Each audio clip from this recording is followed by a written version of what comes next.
You are live. Excellent. Good evening, and welcome everyone to tonight's Discipline Matrix Ad Hoc Committee. We are starting tonight, Wednesday, August 6th at 6:09, about 6:10 p.m. Sorry for a little bit of the late start. It looks like we may have some community members in the audience tonight as well. So I want to welcome anybody else that may be with us. Um, and Apologize for the wait. We haven't met in several weeks. We've been on pause and been taking a much needed respite, and Captain Hubbard has come back from vacation, and we are hoping to pick up where we last left off. And so I'm going to pass it to Captain Hubbard so we could get some quick updates on where we're at and maybe some timeline for us moving forward. And as a point of order, Chief of Staff, I think in one of our last meetings before we went on break, we also talked about having this be a 90-minute meeting. And I know the invites for 2 hours. I just want to confirm with everyone that that's still okay, and then maybe make that adjustment for future meetings. Let me make that adjustment right now. That's fine with me. Thank you. Yep. Great. Captain Hubbard, welcome back, sir. Thank you. I missed all of you. I appreciate the welcome back. Can you all see my screen? Which Yes. Okay. Let me just give you a little bit of background that prior to me going away, I sent the letter, and thank you all for reviewing that, and the track changed version of the manual of rules to the chief. I have not yet connected with him on that. Nor has he responded saying that he has looked at it. So I'm just going to give him a gentle nudge to make sure that he is tracking on it.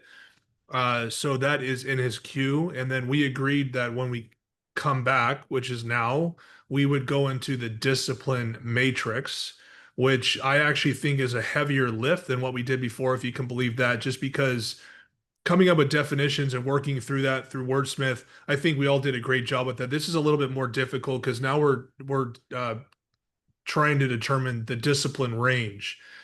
And so I want to start a little bit easy tonight. And so I want to start with talking about the violations that for the first offense, and there's no exception, it's termination.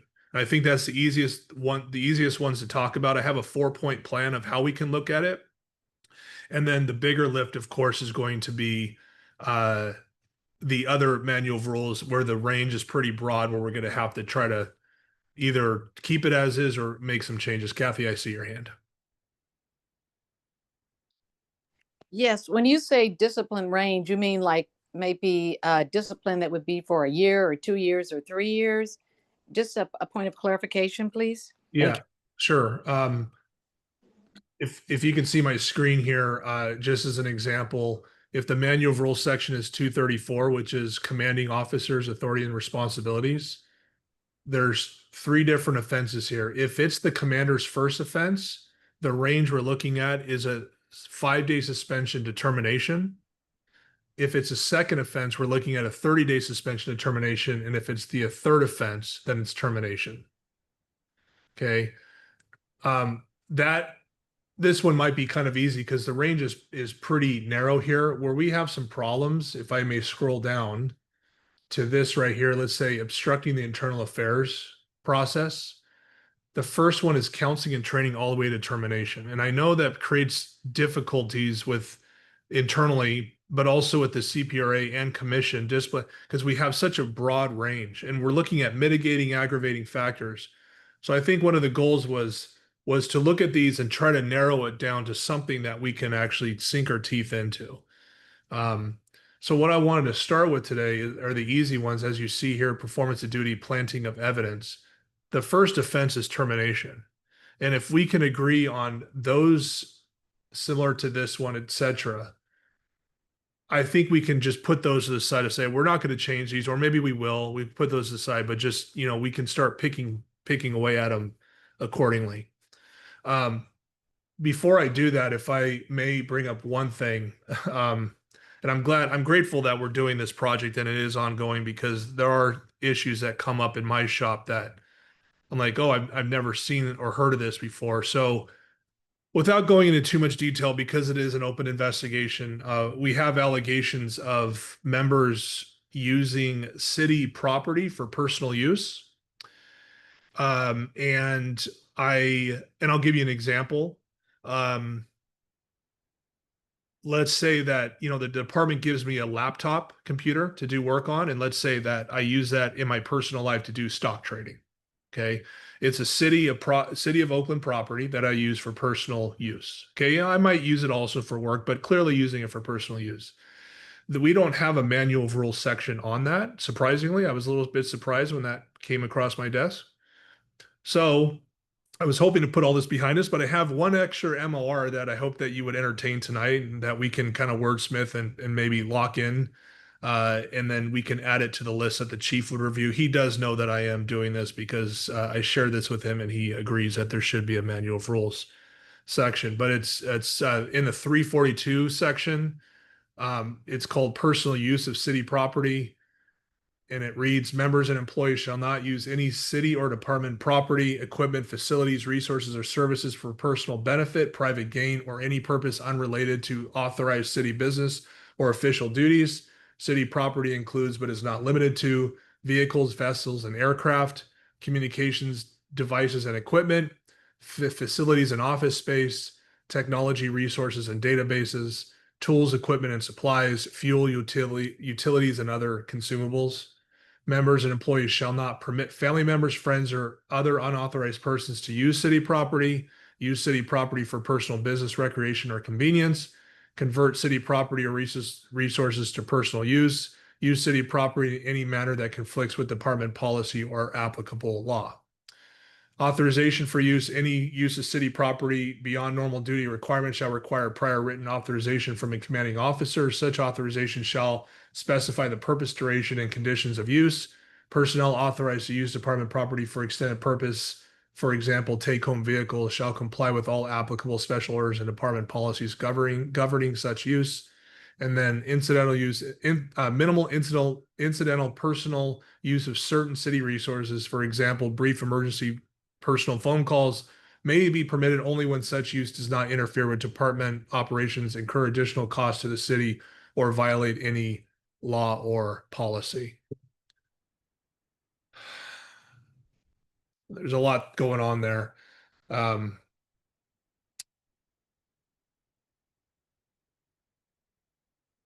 Any thoughts on that definition?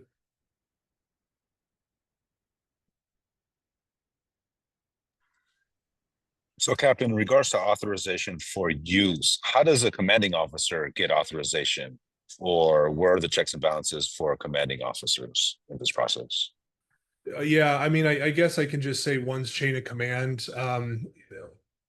That's a good question.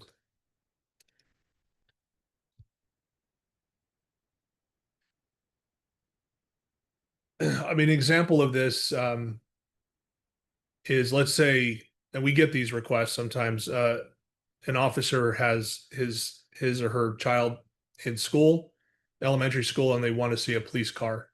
They take the car to the school and let the kids sit in it. So that's technically for personal use. I mean, there's some overlap there, of course, of just us, advertising our job and et cetera, and bringing the community together. But that would be an example of authorize. I would approve that. I would say, sure, as long as it doesn't hinder or remove a car from a patrol operation, I would say, sure, absolutely.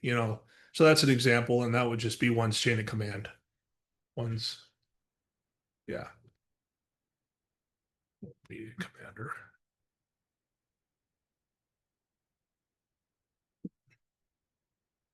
I mean, I guess just talking internally. I mean, I don't want people to take this too far. Like, if I use a paper clip or a sticky note from the city of Oakland, I don't think, we're talking about that. I mean, we're talking about legitimate city things that, one, if used personally, can bring risk to the city, but also has some diminishing return for the city. Like, it costs the city of Oakland money to where they, et cetera. So, I hope you know what I'm saying.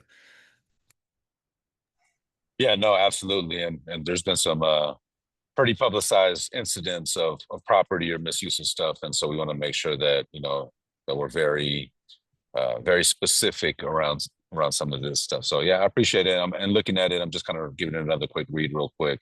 And for the folks that are new to this process, this is how we went through all of the other MOR violations and just kind of going through it, whether it was a new policy being developed like this or a new rule and section being developed like this or something that we're just reviewing.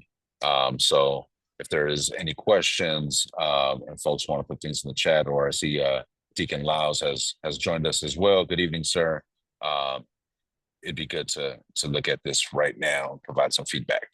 And Deacon Lyles, we just were presented with a new MOR violation, and maybe Captain Hubbard, we could just quickly update Deacon real quick, because I think this is really important right here as we include this in the other MORs that we submitted to the chief. Hello, Deacon Lyles. Miss seeing you. How you doing? Well, thank you. We hope to have moved on from the manual of rules. We submitted those to the chief.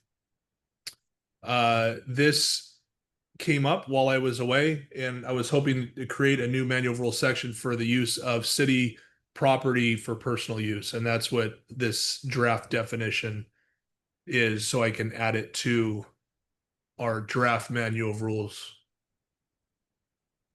Here, Miss Cleveland has a question from the community. Miss Cleveland, I'm going to unmute you. Give me a second. Where'd you go? Oh, okay, you're all set. I don't have a question right now. I just wanted to know, with not being an official member of the ad hoc, if I could ask a question. Yes. So if you have a question, just let me know or raise your hand, and then I'll know, and I can let Chair and DC Hubbard know, and they can give you an opportunity to speak. Okay, thank you. Mhm.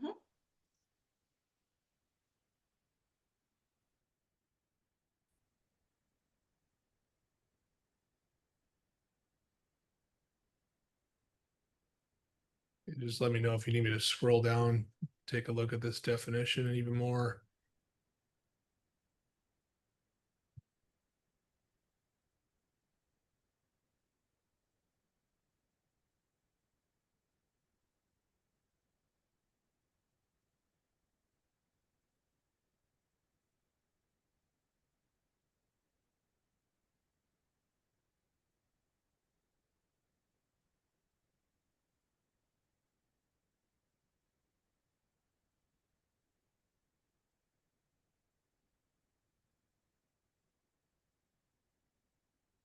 Captain Hubbard, do you know off the top of your head who are authorized to take home vehicles?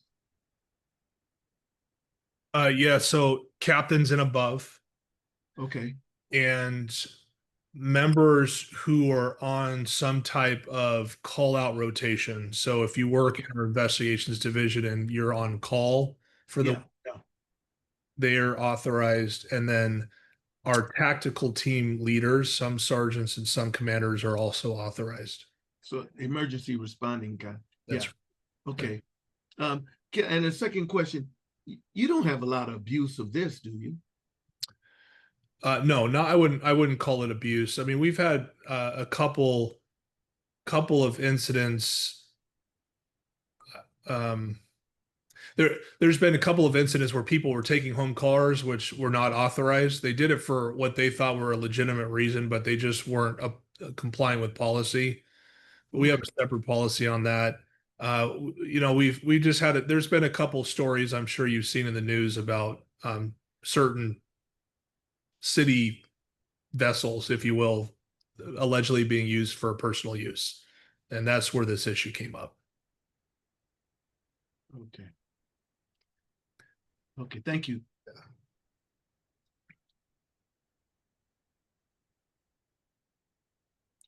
Another interesting kind of story behind this came up yesterday. So I don't know if you saw on KTVU, San Francisco has a pilot program, and there's legislation behind this about speed cameras that are automatically capturing one's license plate. And I saw that. yeah.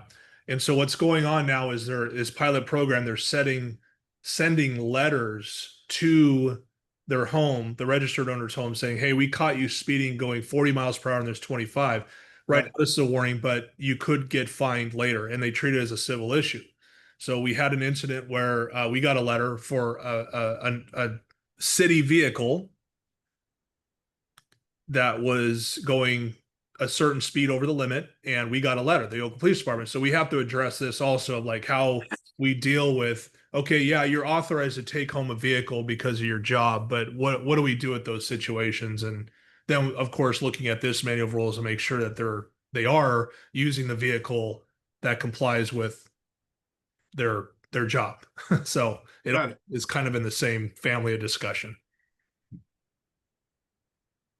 Can't go grocery shopping with the police car.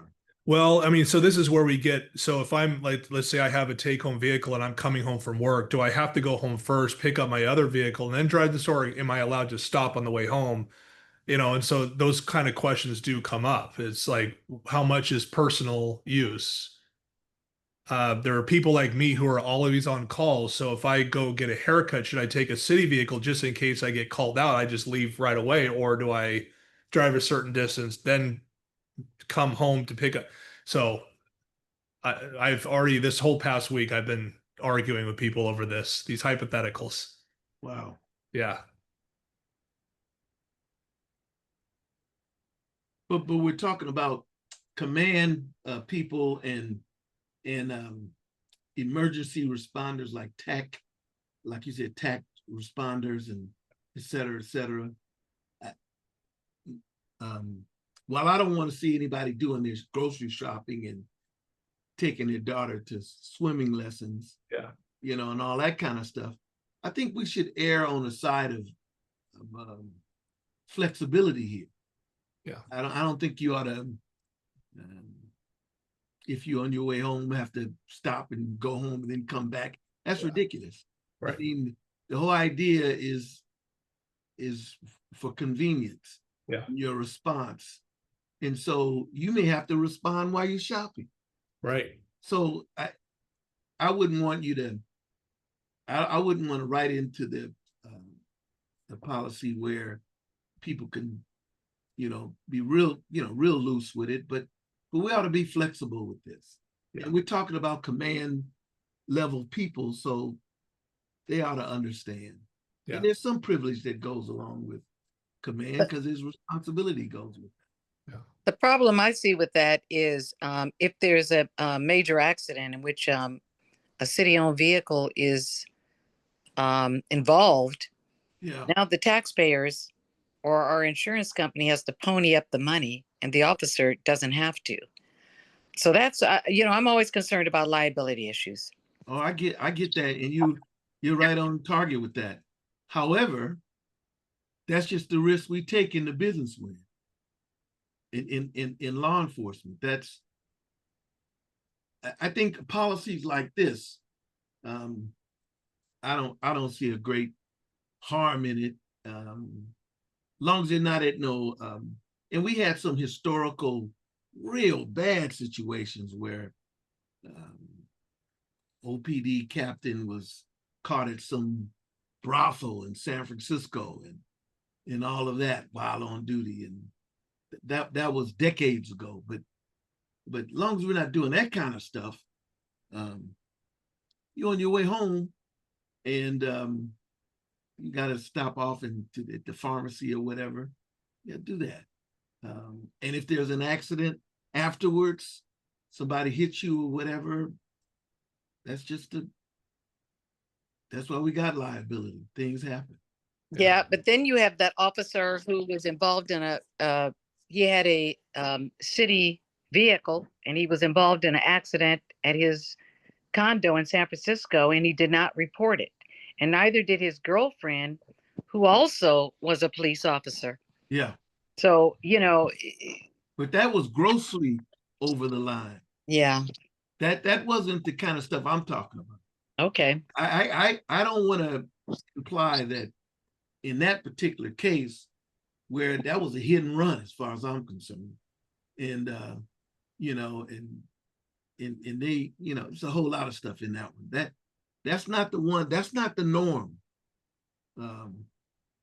Seems to me that if a person's on call and they're a tactical unit and we got to get them to come out, etc., and they're allowed to take a car home, then they ought to be able to do that. But if you stop at the pharmacy and then go home, I don't think you should have to go all the way home, then come back out X amount of miles to go to the pharmacy, and because you could be on call anytime. And Yes. once you're on call like that, you'll find that it's not a luxury. No. It's not a benefit, man. They got you, their hooks in you all times of the day. Yeah. And night. Yes.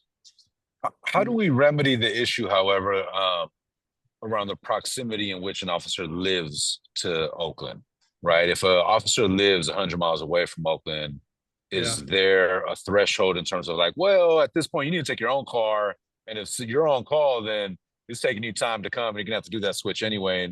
And in the long run, I think that would also incentivize officers to live closer, if not in Oakland as well. And I also think this brings up other issues that we've heard from the public around GPS, and even around like if they, we have supervisors that have authorization that's not being misused either, in any way. But I am curious around officers living far from the city that are either on call or authorized to take vehicles home, because that's where I also see an increased liability, right? You have just greater coverage of miles, greater miles to cover, and greater possibility of accidents or things like that happening as well. Yeah, great question. No, there is no radius rule, and I'm not surprised when some officers are more excited to be on call when they live far away. I understand why, but yeah, there's no radius rule on that right now.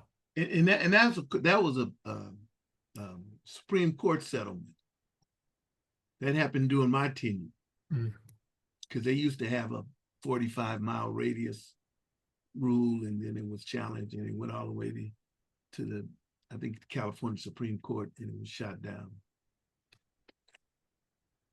Yeah, which they determined they can't enforce a radius like that. Yeah, you cannot say that an officer has to live, because it used to be that an officer had to live X amount of miles, and the argument was so they can respond in an emergency, and that was all officers.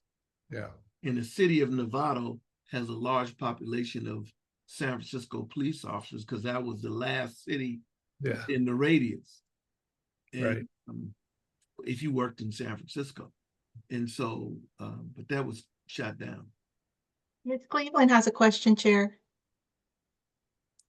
Oh, I'm sorry. Hey, Millie, go ahead. There you go. The officers that are using official police cars that are stationed at like Home Depot, a private retail agency, retail store, are they on call? What gives them the right to use official vehicles? Aren't they providing a different kind of, they're not providing a Oakland service. They're not working as on the clock, are they? I mean, how does that work? Yeah, Billy, they are. So we're not allowed to individually privatize our services. Like, so if Home Depot can't call Brian Hubbard and say, hey, could you provide security? They have to go through the Oakland Police Department. And so Home Depot, PG&E, et cetera, they pay for that luxury. They pay for the officer's salary, benefits, and also incidentals such as vehicle use. Yeah. Is the time that officer spends, the 8 hours in front of Home Depot, is that added? Does that contribute to his overtime hours? It does, but it's all paid for by a third party. It's not paid for by the taxpayers. Have you, in San Francisco, they saw a correlation between officers doing that type of work and calling in sick on their regular shift. Have you had any analysis of like that? Yeah, that's a great question. I don't think anything comes to recent mind, but anecdotally, I would know that's true that we do get people who work a lot of overtime hours and do call in sick. Yes. So is there some sort of threshold for sick leave abuse? When I was a rep, I knew that people that called in, like if there was a pattern, always called in Friday or always called in Tuesday after Monday night football. I mean, it's who author if there's no analysis, how do you know there's a pattern, and how do you know when the approving officer should not approve that overtime? Yeah. We do have a personnel assessment system. It's called PASS. It's actually under the NSA that is tracked digitally. So when we say assess, we can determine if there is a pattern for an officer to call in sick, and there would then be some type of monitoring or intervention by the supervisor. And yes, some have been put on monitoring for time management for that very reason. Yeah. And overtime restricted because of it, as in, hey, you're calling in sick a lot, we're gonna not allow you, because overtime is a luxury, not a right. We can take it away also, and we have done that.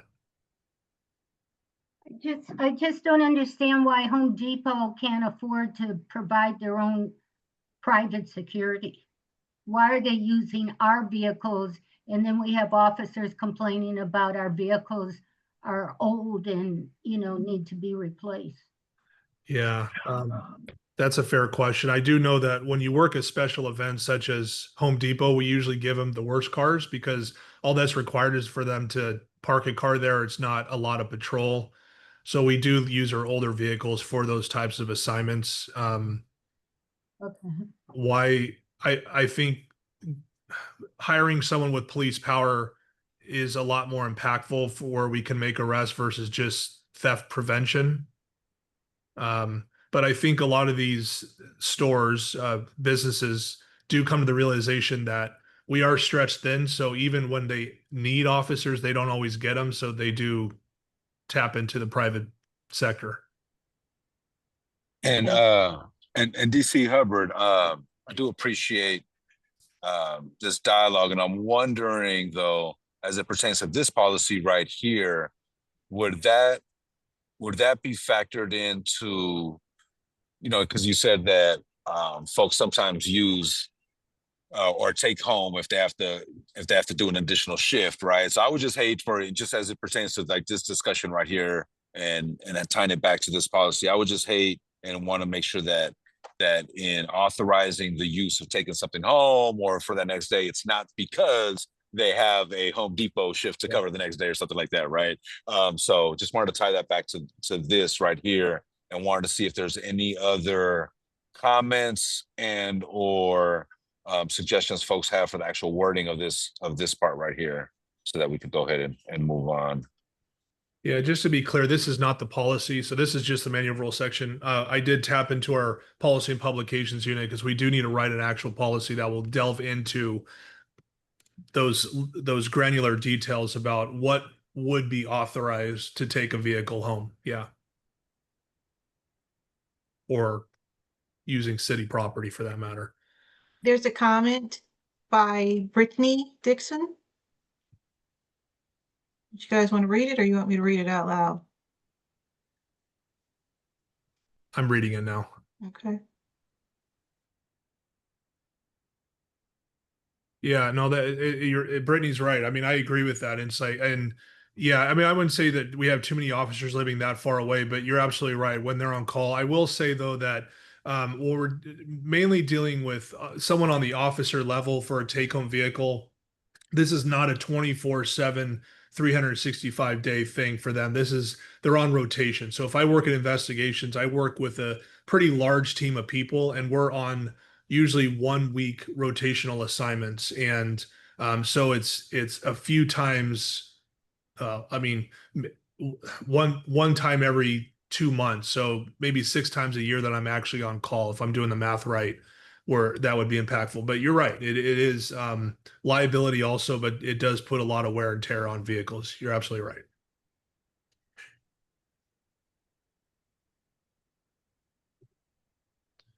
The question I have is, if you do have an officer that lives 100 miles away, how effective is he for emergency response? Someone in that situation wouldn't necessarily be emergency response, as in they're going to be the first arriving on scene, but they're usually the investigative body, and our expectation is that they're there at a reasonable time. You know, when they get the call, they get dressed and come out. It's not an opportunity to go eat breakfast and enjoy a cup of coffee, reading the newspaper. So the expectation is high that they respond at a reasonable hour. Yeah. Which is difficult if you live in Humboldt County, like some officers do. That's over a 3-hour drive. Yeah. I don't. Well, see, what we're talking here is recruiting and culture. That's what we're talking about.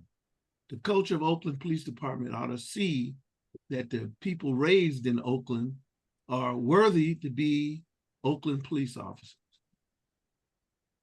And that's what we're challenging. That's what needs to be challenged. Excuse me. That's what needs to be changed. Why we always why are we have this prevalence for Lake County and Humboldt County and blah blah blah blah, is it does Oakland a disservice. Well, the problem is they might get hired as Oakland residents, but after a couple of good paychecks, they move. Not always. Well, Not always. I like to challenge that. Okay. Because they may move, but it may be in a different part of Oakland that they move from. But moving up to Lake County and you're not from Lake County, moving and you're not from Humboldt County, that's no walk in the park. Yeah.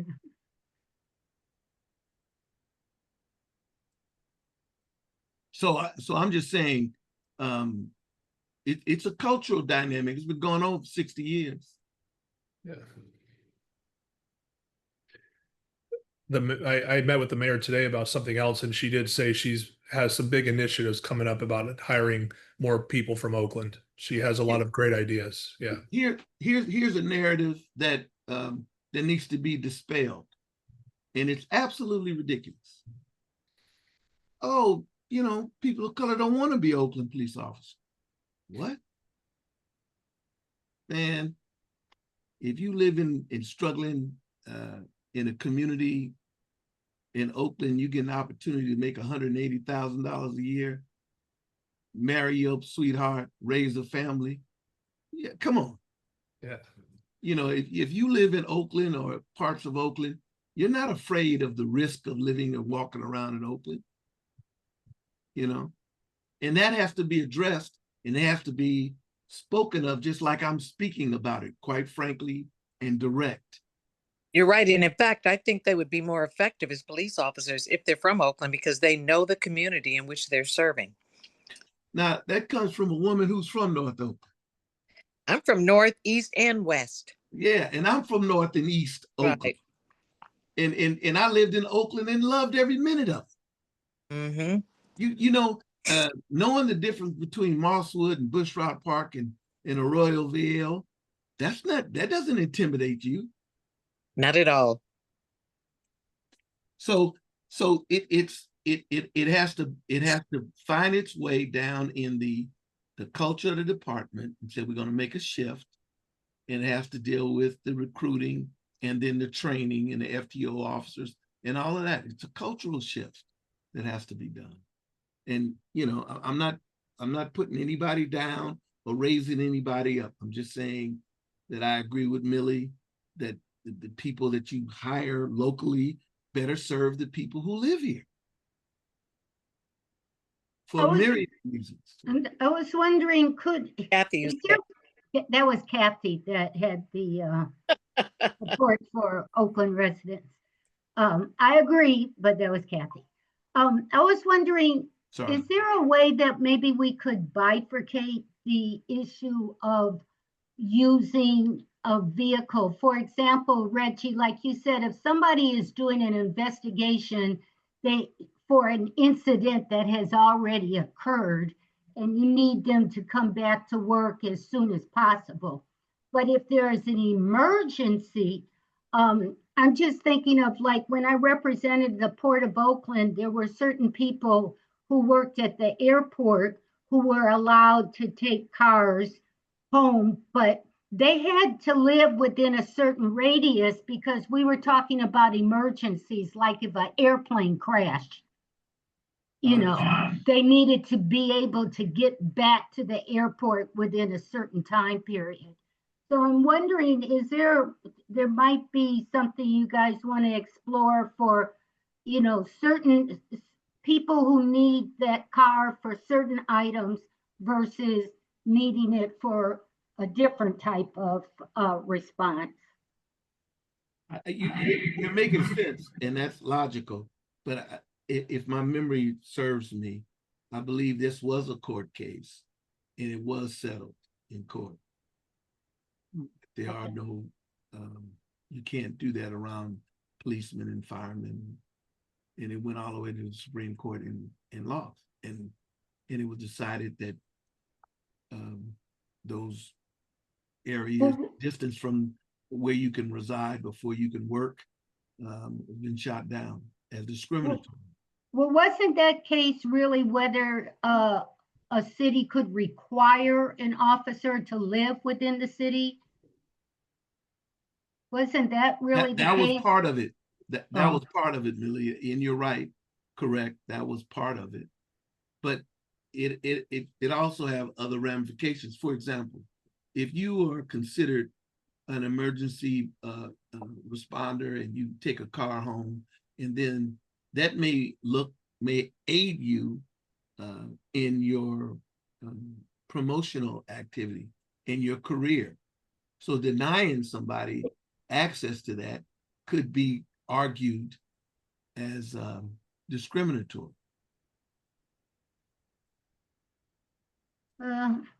Unless it depends on the need.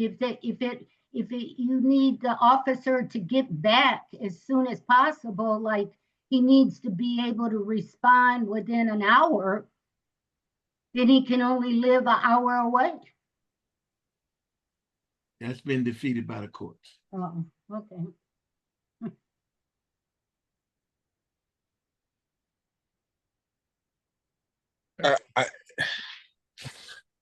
I guess I'm still going back, DC Hubbard, and I keep on going back to this 100 mile an hour, and I'm just like, maybe that's just an arbitrary mile range or something. But I mean, do we need to put language in here that says, if an officer is authorized to take a vehicle home but lives over 100 miles an hour, over 100 miles away from the city, that they need an additional layer of either authorization or there's got to be like a good reason for that to be needed.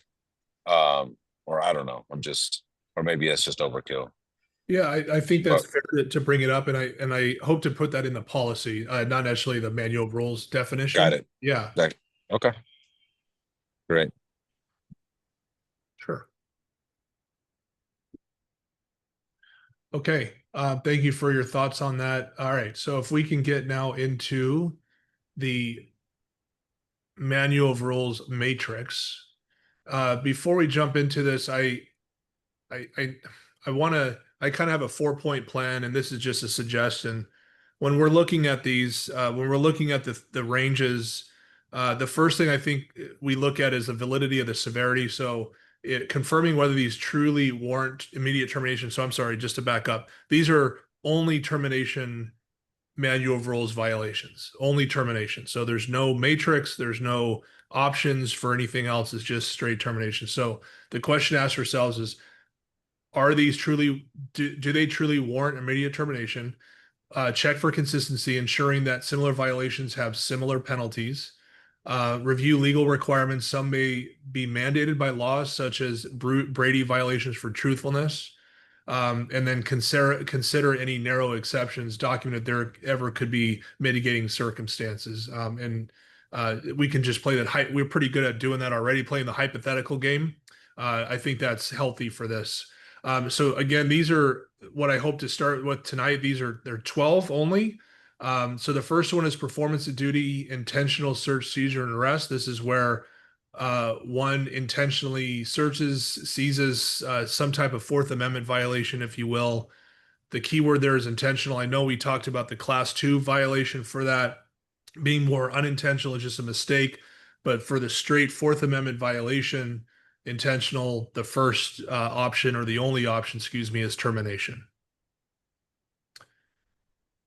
So let's go back to our compass here. Validate the severity. So do you all believe that for this violation, and would you like me to read you the definition and go back to that? Would that be helpful? Yeah. Okay. What is it again? I've already 31439.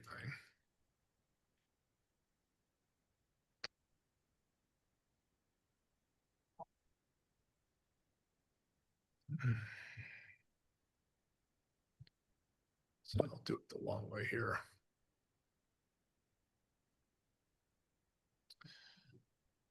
Okay. This is all members and employees shall perform their assigned duties and responsibilities as required or directed by law, department rule, policy, or order by a competent authority.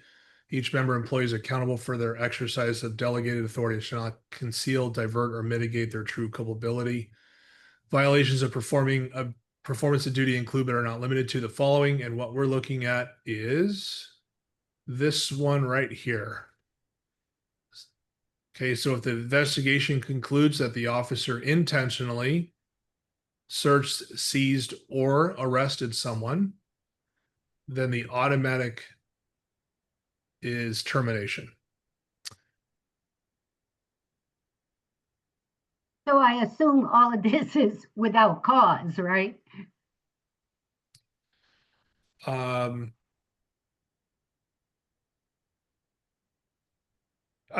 I don't understand the question. I mean, just intentional search, seizure, or arrest. I assume it's a bad thing because there was no just cause to do it. That's right. Okay. Yeah. But I would say, so this is the keyword intentional. We talked about this before.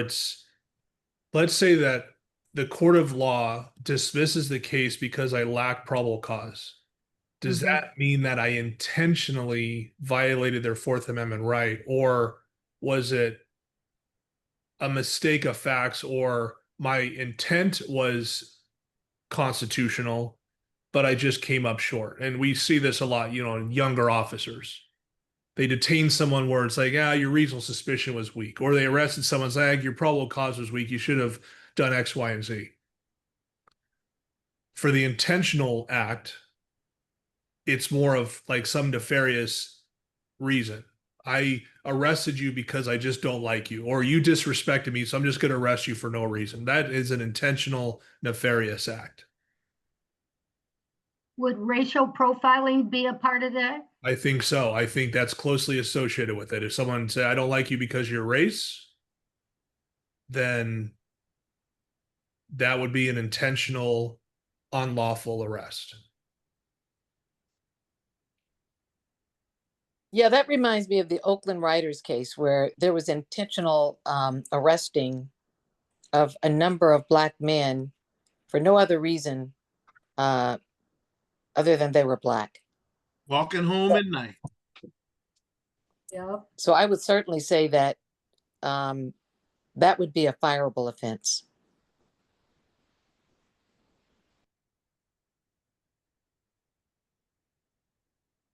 And even when someone does something that violates the Fourth Amendment and they just didn't have enough, or they didn't, or they just, made a mistake, you don't get to make two of those mistakes. That should be severely, I don't think they should be fired, but they should be severely spoken to. And if we have another case like this where you oops and just happen to violate someone's Fourth Amendment and due process and all of that, you ought to find another job. And that's where the racial profiling comes in, because the unintentional mistake, if there's a pattern of you having this problem with only one group of people, then yeah, it becomes suspicious. And see, that's obvious to me. You only do it to Latinos. You only do it to Asians. You only do it to women. You only do it to Black. That's obvious. But I'm talking about the oops person that I didn't mean to do it. You're just lazy. You're just a bad officer. You just don't hold the Fourth Amendment in a high enough esteem. That's what I'm saying. And I don't care what ethnicity they are. If you have an error, and then a year later you have another error after all of this training we've given you. Let me ask you something like stuff I see on TV. When somebody gets stopped and the citizen says, I don't give you permission to search my car. What is the cop supposed to do? Does the cop proceed to search the car if he feels there's just cause? Is that how it's supposed to work? What right does the citizen have to say, I don't give you permission to search my car? If the foundation of the request is based on consent and consent only, the right stands with the citizen to decline that request. So let's say the officer does not have probable cause, and so they're only relying on whether that person gives me consent. If that person says no, I have to accept it as is. But if that person, let's say, let's say that I have probable cause to believe that a gun is inside the car, their consent doesn't matter to me. It's, do I have probable cause? And if the answer is yes, then I can legally search it regardless. Just as an example. So let me follow up on that. What gives the officer the right to say, I think you have a gun in the car? Does he have to have seen something? Or is it because you're Black and you're in Sabrani Park? Yeah, no, it's a great question, and it requires probable cause. So it's one seeing is certainly part of it, but let's say a credible person says, hey, this person left my store and got into their car and drove off with the gun in their hand, and that person is credible. Like, we interview them, and it's not for retribution that they're making this claim. That's probable cause. Yeah, your example of based on one's race and location, that is not probable cause. And that would be unlawful, intentionally unlawful. So we're all in agreement, though, for this performance of duty, intentional search, seizure, and arrest, that if there is an intentional violation on this, that it's a fireable offense on the first termination. So that we're all saying that the severity validates this immediate termination. Yes. Are we all in agreement of that? I say yes. Yes. All right, great. Okay. And then, so then DC Hubbard, how then do we check for consistency in terms of cross-referencing it with other violations? We're going to do that all as we go down this list. Yeah, I think these are pretty easy because there's really no overlap. This does not relate to anything else. It's going to get a little bit more difficult when we get to the smaller infractions where there's a lot of it fits in many different categories. And so we don't want one that has the same almost definition and this one's severe and this one's not. So it gives us like, oh, well, today I'm going to pick this one and not this one. So it'll come into play a little bit later in our discussion. Yeah. Okay, so the next one is planting of evidence. So it's in the same category. This one speaks for itself. It's basically you planted evidence on someone, and I don't think I know there's not ever a good reason to do that except for with nefarious intent. So the first and only violation or first offense would be termination. Yeah.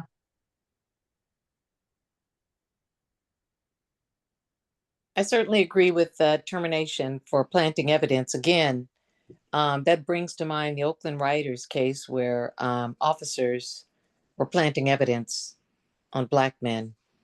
That should be definitely a fireable offense. Yeah. Okay. I would also probably add that criminal charges might be coming their way also. It's not just an administrative decision.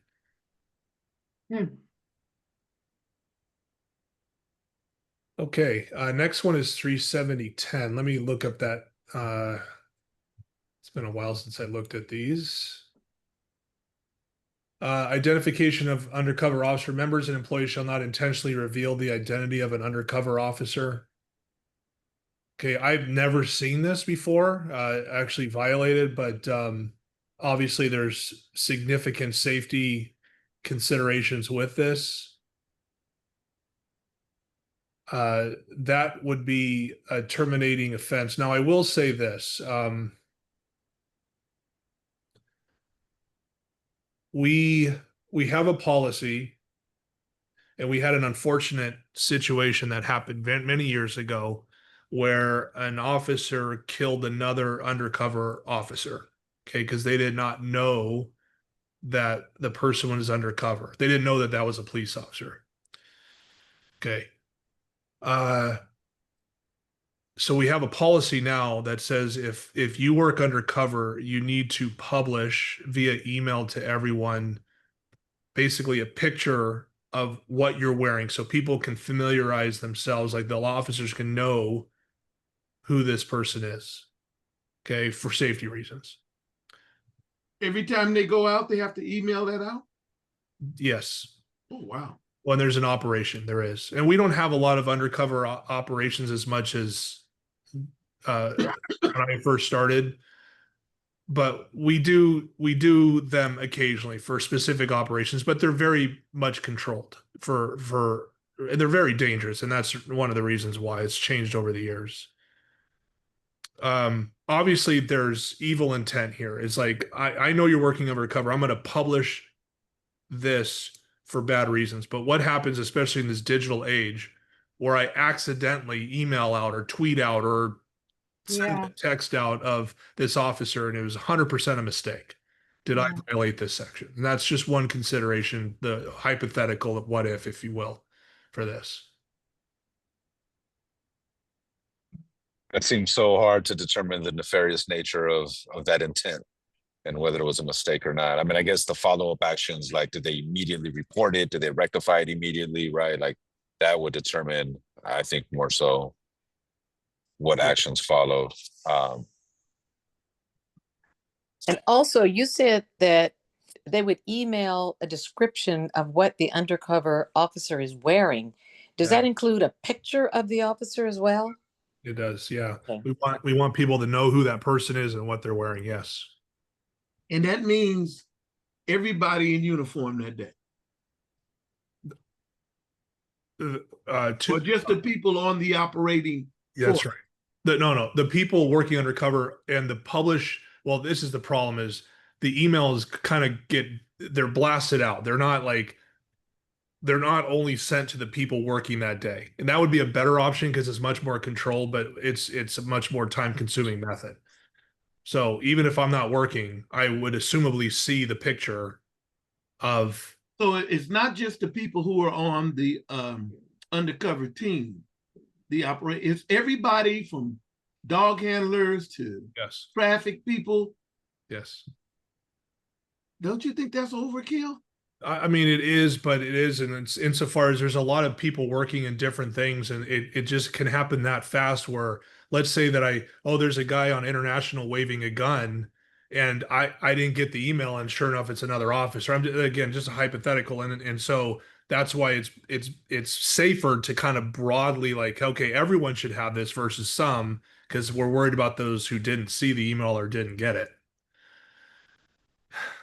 So there's a better way, I think, of doing this. I don't agree with email for obvious reasons. I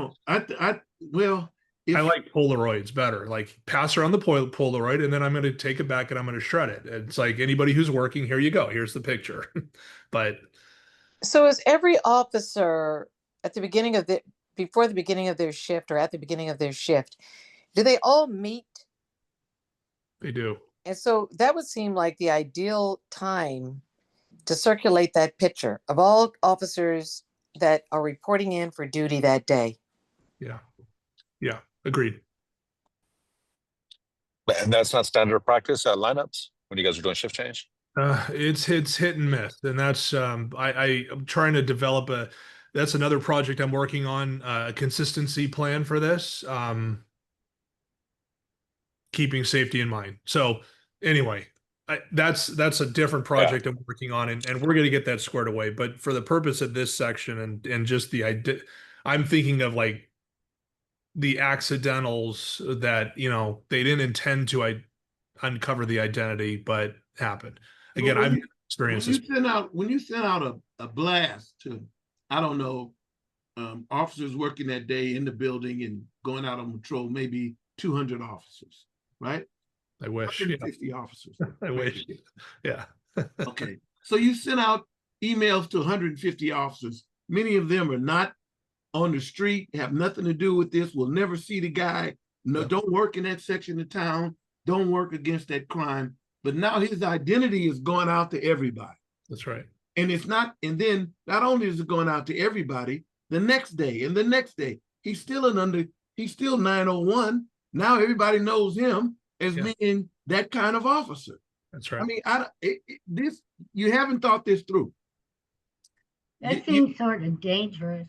Yeah. Well, what you're doing is, I think, is trying to solve a rare incident when an officer shoots and kills another officer, and it has happened, that, or injures another officer. But you put everybody in risk by spreading that information out. Yeah. It's more dangerous for that officer to be known if it gets out in the Oakland public that he's an undercover officer and he's trying to work on against some gang group or whatever. Sure. That is a bad policy. I agree. I agree also. Is that email also going to non-sworn members of the police department, or just sworn Yeah. officers?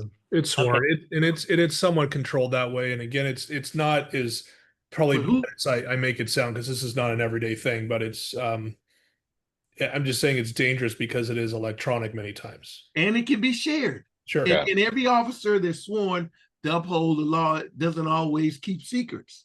Yeah. So, you know, it's very threatening. I wouldn't want to work 901 if everybody's saying, you know, Reggie's working this on this day, he's working that or whatever. That's ridiculous. Yeah. Yeah. I'm fixing it. I got it. Yeah, it definitely seems like it opens the window for a lot of liability or human error just for an occurrence that happens very rarely. You have a I'm surprised couple that of questions in the chat.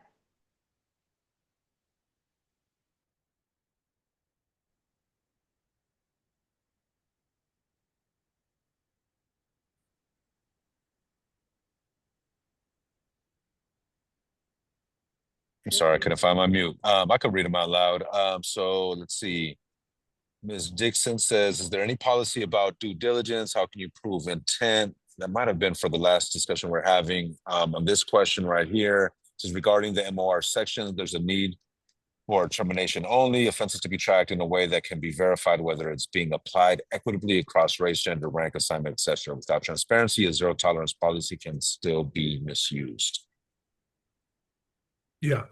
Yeah, no, that's a great question. And I'll go ahead and answer that. We do have, it's attached to task 45 of the NSA, consistency of discipline.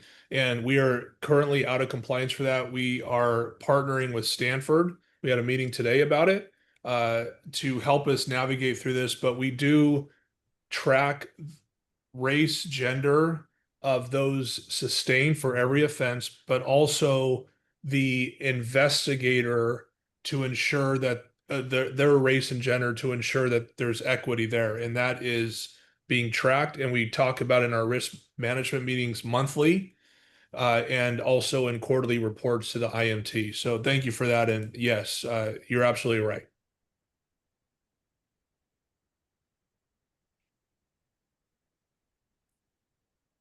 Thanks for that question, Brittany.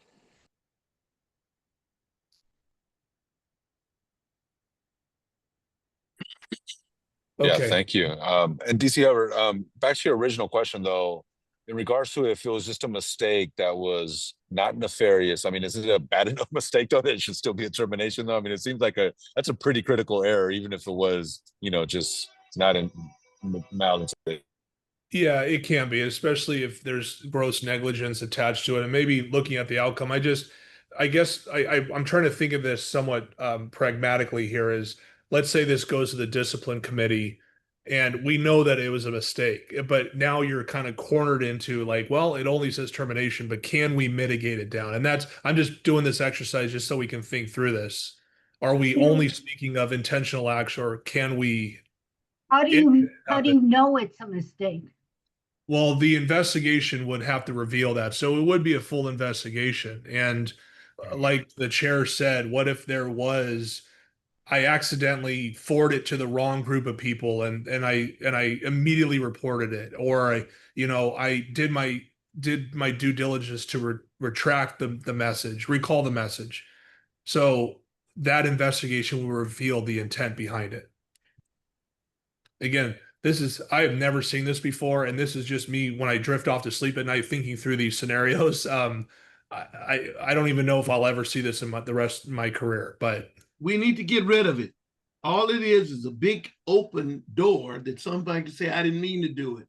It's Right. look, Right. you should Right. never email undercover identity to blanket to everybody. That's the whole purpose of being undercover, that you're supposed to be clandestine. And if you're sending out emails blanket to everybody who works in the department on the day that you're going to make some big buy and your life is at risk, that's ridiculous. That is absolutely, I think it's a way of not holding people accountable.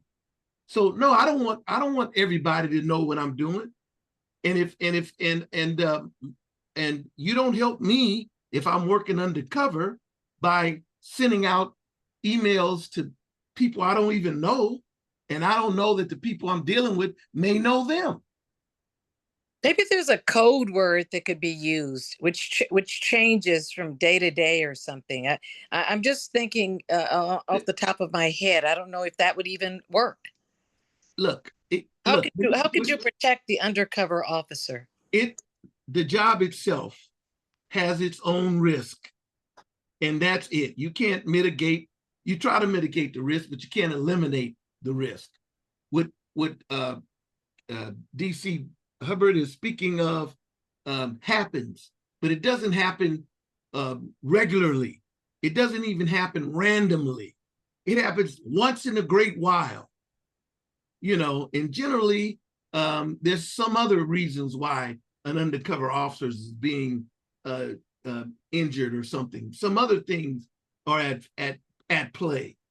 There was an officer that ran across the park over there on Bancroft, and he was working undercover, and this was during the time, I don't know if Oakland still does it, when they were taking officers who just got out of the academy and putting them in 901 or undercover operations, making buys and stuff. So the officer saw a black man run across the street, throws him down, beats him up, hits him with a car, and all of that. And other things were factoring in there. The race issue was driving that whole thing. Yeah. It has nothing to do with we have to know how every undercover officer look. We should not know that. We should not know who they are. Not know who they are. I would agree that it's a terminable offense, but your method for sharing who an undercover officer definitely has to change. I also would say that if the officer who got terminated went into appeal, I believe he would win this case, because it's department policy to make expose his identity to everyone. I believe that the officer who ended up being terminated would ultimately win. This is negligence on the system, on OPD. Why can't they just have a picture of the officer that's undercover that day on the bulletin board, and everybody, before they leave on their shift, look at the bulletin board and make sure they know who the undercover officer is. Listen, people talk. People recognize folks on bulletin boards. You don't want an undercover officer name on a public bulletin board or even a private bulletin board. Well, what do you think is the safest way for them to know? It's the risk. If you're working undercover, it has its inherent risk. Like you can't say a guy who rides a motorcycle, a traffic cop who rides a motorcycle, may not fall, but he might fall, and if he fall, he would sustain some injuries. That's the risk you take. You know, this job is not. You can't legislate away all of the risk factor in this, and you're not being insensitive by saying that. I'm not being insensitive by saying. I'm saying this is why only certain people should do this job. But you're not helping an undercover officer by telling the world, hey, Reggie Lyles is working undercover on Tuesday. Thank you, but no thank you. Yeah. And mind you, this is not just officer on officer. This is also someone working undercover, and the public's perception of that officer and what they're doing creates a lot of danger for both sides. And it's risky, and that's where planning. And so if I were to answer this question of what I would do, I agree, maybe not publishing a picture, but having the operation very contained where no officer not attached to that assignment would be allowed in this radius to create that opportunity, because there's so many cover officers there keeping an eye out on that person. Exactly. If a patrol officer gets dispatched in that radius, the cover officer would say, no, we have an operation, you're not allowed in this radius. Well, you know, those are the types of things, decisions points that should be made. So on a separate project, I'm working on that. Right.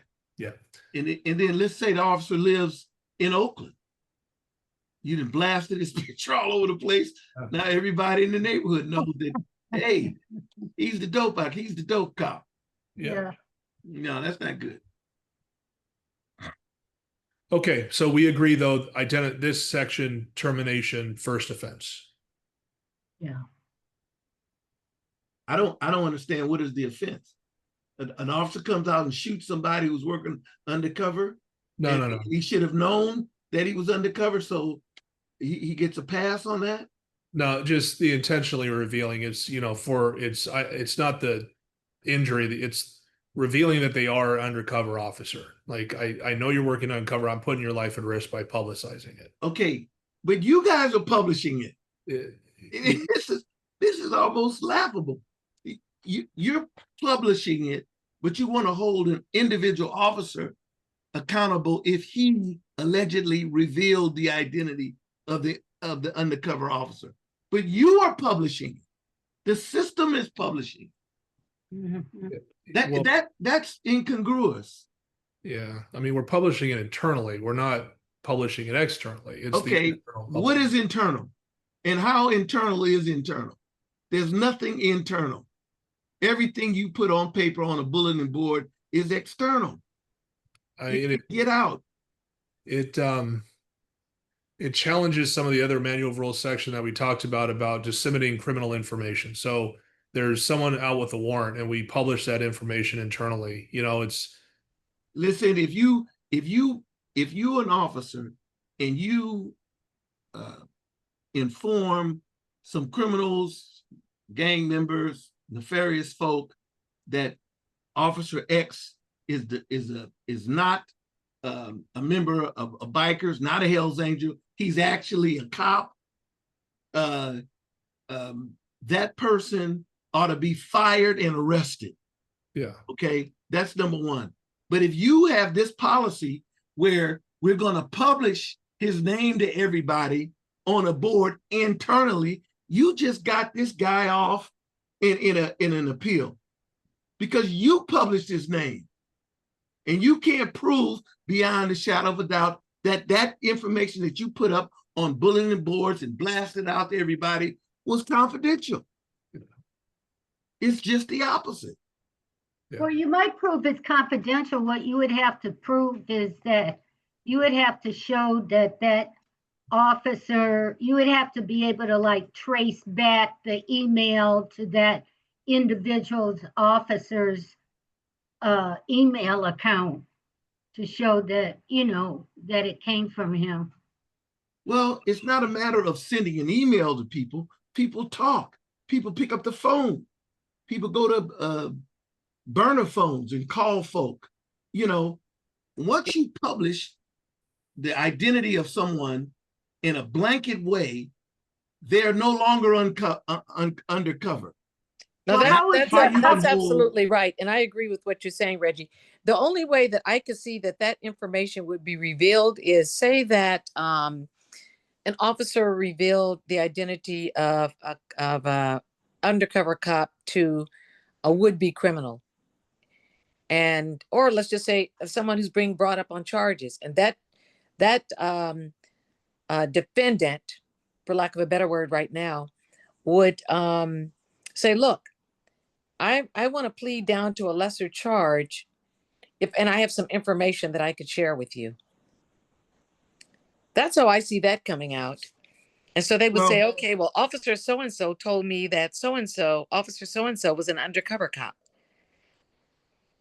That's the only way I could see that that would come out. And then you could intentionally fire that officer. I'm just trying to think of other ways that I think the fired officer who reveals it wins his job back on appeal.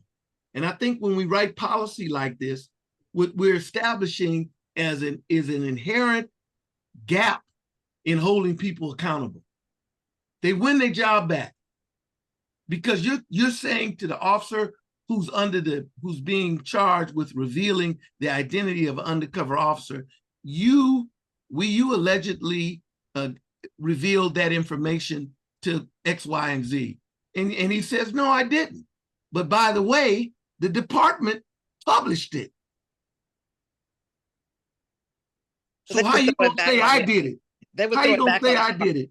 And there's 600 people in the police department, and all of them got an email saying he was an undercover officer. So you can't hold me accountable. It's back to my question. How would you inform people who the undercover cop is? That's it. You don't. This is, I've never heard of this. So how do you protect that?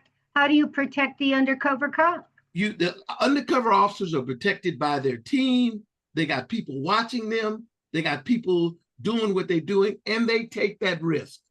That's the risk they take.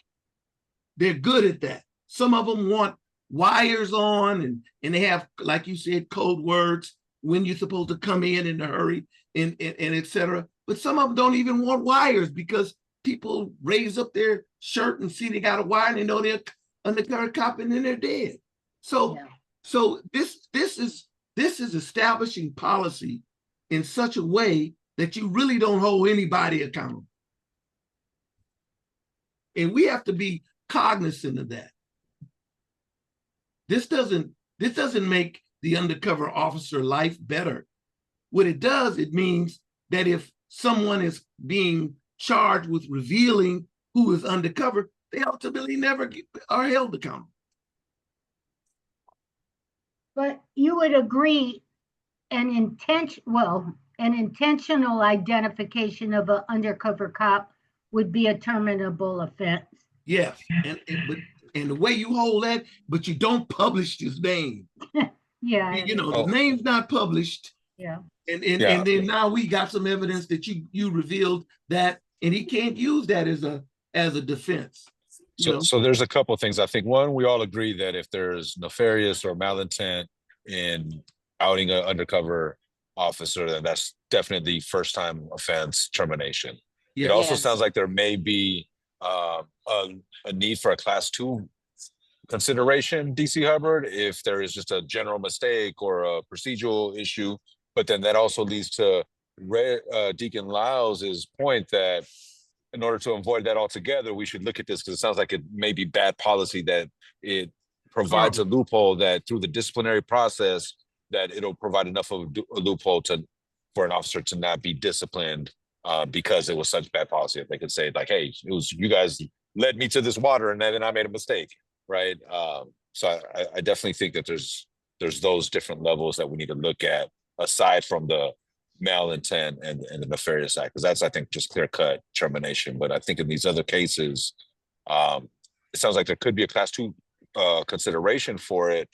But with that, it sounds like there's some work that needs to be done on this policy for sure.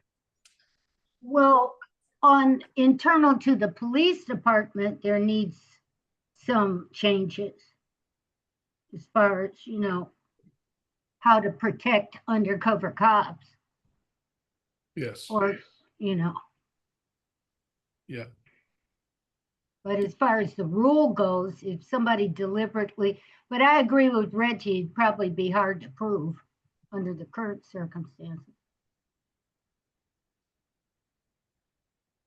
And we have to watch developing policy that looks like we're doing the right thing, but in fact, we're just making a big barn door, leaving it open. We're not really holding people accountable. We're establishing in the policy itself, it's self-defeating. Mm-hmm.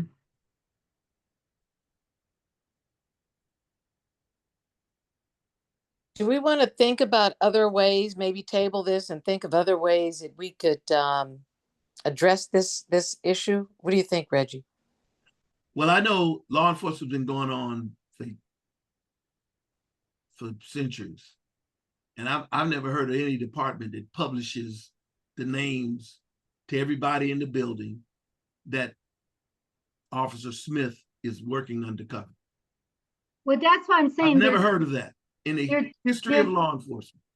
There are two aspects to this. One is it a terminable offense if someone deliberately identifies an undercover officer? Yeah, I agree with that. That's yes. Oh, that's yes. That's Okay. the easy one. The other aspect is they have to figure out a different way or codify the existing ways to protect that officer when he is undercover. That's right. And that's what I'm trying to get you guys to hear my side of it. What I'm arguing. I hear you. That is, it's never been the practice of law enforcement that I have ever heard of that any department publishes the names of the people who are going undercover. I've never heard that in the history. I've never read it anywhere in law enforcement. It just never came up. It's counterintuitive. If you're undercover, no one is to know. Not even the chief is to know what you're doing. Yeah. Okay. Some people are undercover. Some people are undercover for months and months at a time. I can't imagine that the chief wouldn't have that information. Why would you need the chief to know who's undercover? Right, he's Because not they on should know, patrol. the chief should know what all their officers are doing, what all of his officers are No. doing. No, not this. Not you. That's no. If somebody's working undercover, it should be random. They should be moving it around. It should be difficult to identify who the officer is. And to Millie, to your question, how do you protect the undercover officer? By keeping his identity clandestine. That's how he's protected. Or she is protected. Mm-hmm. So DC, do you have any ideas on how we could kind of double back on this? Because it sounds like this operational issue could have a potential impact on this MOR violation that we're looking at. It sounds like it's pretty straightforward, but given that there seems to be this operational issue that we have questions around, or doesn't seem to be good practice, that could impact this policy. We outpace the policy. So this policy is old and it just needs to be updated, but also this speaks to undercover operations. It doesn't address plainclothes operations, which is slightly different. So plainclothes could be one who's just doing surveillance. So they're not engaging the community. They're just in a car doing surveillance and they're reporting back. Equally as dangerous. We don't have a policy on that. And there is a deliverable that I have to fix all this, and it will align with what we agreed with tonight. I'm just planting the flag that I'm working on it. How I framed it is not as dramatic as I probably made it sound. So we'll work on it. But I agree with the decision to make this a termination offense, and we'll just update the policy. And Ricardo, I don't think it's really the commission's job to figure out how to fix it. It's only the commission's job to agree on whether it's a terminable offense. Yeah. How they protect the officer, what kind of operations they come up with, all the stuff that, Reggie is bringing up based on his experience. That's internal to the police department. I don't think that's the commission's job. No, absolutely agree. I just want to be sure Yeah, that any but- changes that are made in the policy, though, that it's reflected, especially if we have a class 2 consideration with this. Like one change might impact the other. So Well, I think it's reasonable to say the commission has a concern about the methodology, which could lead towards, it being difficult to actually apply this rule. But the rule in and of itself, we agree is a terminable offense. I agree with that. But Correct. isn't it the commission's job to make sure to develop sound policy? Sound policy to assure constitutional policing. Yes. What we're talking about, we're getting into what is the operational system that should be set up to protect the undercover cop. That's for Chief Mitchell and the cops to figure out. Okay. Let me just respond to that by saying this. If we allow policy to go through that sounds good, but in fact has a poison pill to it, that's not sound policy. Well, that's why I'm saying there should be a clear comment from the commission about a concern that the methodology could lead towards people not being disciplined properly for this, because based on the methodology, it's very clear that an officer could appeal any kind of charge against them. Well, you say it better than I. I think it's a waste of time to set up policy and then have a backdoor, a gap in the policy that you can't hold anyone accountable. And has that been the problem in the city of Oakland? Yeah. Yeah. So I'm saying, when I'm always looking at these things. I mean, what happens later on if this person is fired on the first offense for doing this? Is he going to remain terminated? No, not at all. Well, that's why I'm saying the commission needs to have a position that says, based on our discussion and information that we got, the methodology that the police are using to inform the officers that need to know that somebody's undercover, that we have a concern about that it leads to that officer being in an unsafe situation. And as far as discipline is concerned, which is the context that we're talking about, it's going to be hard to prosecute any officer for it. But I just think the fixing of it, that's for Chief Mitchell and the officers in risk management, the cops that come up with cop planning, they have to fix that. I don't think it's the commission's job. But I think it's our job in this group that if we see or hear of some policy that has a big gaping hole like this one does, in my estimation, we should make it clear.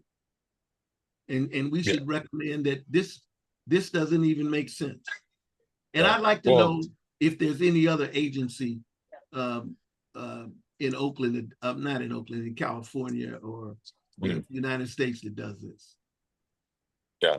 And I absolutely agree with both you here and DC Hubbard. It sounds like there's some deliverables in terms of that policy that you need to work on anyway. So I think it'll be worthwhile to present that back to this group once those changes are made, and then make sure it aligns with these MOR violations that we're looking at. And I think this is also a good place to put a pin on where we're at I know and I know for folks that may have joined us a little later, calendar invite originally went out for 6 to 8, but we had previously agreed to have a 90-minute meeting. So I think Chief of Staff was going to redo the calendar invite for the 90-minute meeting, and I think this might be a good place to put a pin in, look at that policy again, and then pick back up on reports and bookings when we come back in 2 weeks. Hey, All I right. saw on the website, it said from 6 to 7:30. Yeah, it was just the only discrepancy was in the Zoom link. That's it. Everything else has changed to 6 to 7:30, but the Zoom link was made long time ago, and so the time needed to be changed there. Oh, got it. And Okay, it great. has So been the calendar changed. invite did. Okay, great. Perfect. Yes. Mhm. All right. I want to go around to see if there's any final closing thoughts. I definitely always appreciate the fruitful discussion. And for the folks that are here today for the first time, this has been the cadence for our group. It's just getting really into the weeds and having really productive conversations and learning opportunities to be able to craft this. So looking forward to continued discussion. Okay, thank you. Okay, thank you. Chair. Wait, before we leave, I know Chair and DC Hubbard, we have to talk about this, but the 20th, which is our next meeting, could possibly be canceled or rescheduled, depending on what DC Hubbard and Chair Garcia has to say, because there's a discipline committee meeting hearing at the same time that the commissioners and I have to be on. Okay. Okay. But we'll keep you posted. Okay. Okay. All right, thank you. Bye-bye. Sounds good. Thank you, Micah. You all have a good night. Bye-bye. Take care. Good night, All right. everyone. Thank you. Thank you.